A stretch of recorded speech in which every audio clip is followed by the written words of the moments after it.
ತರುವಿನ ನೆರಳು ಕೊಡುವಂತ ಸುಖವು ಕೊಡುವನು ಕೃಪೆಯ ದಿನವು. ಸ್ಥಿರ ಇರುವ ಮನ ಎನಗಿರಲಿ ಶರಣಾಗತಿ ಎಂದು ಬರಲಿ.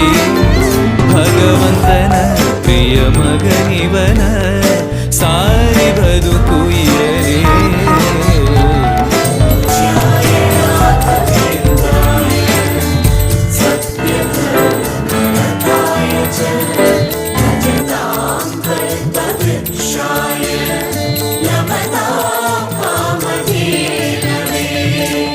ಆಲಯವೆಂದರೆ ಮಂತ್ರಾಲಯವೇ ಬೇರೆ ನಾ ಅರಿಯಲಾರೆ. ರಾಜನು ಎಂದರೆ ಶ್ರೀ ಗುರು ರಾಜನೇ ಮತ್ತು ನಾ ತಿಳಿಯಲಾರೆ. ಆಲಯವೆಂದರೆ ಮಂತ್ರಾಲಯವೇ ಬೇರೆ ನಾ ಅರಿಯಲಾರೆ. ರಾಜನು ಎಂದರೆ ಶ್ರೀ ಗುರು ರಾಜನೇ ಮತ್ತು ನಾ ತಿಳಿಯಲಾರೆ.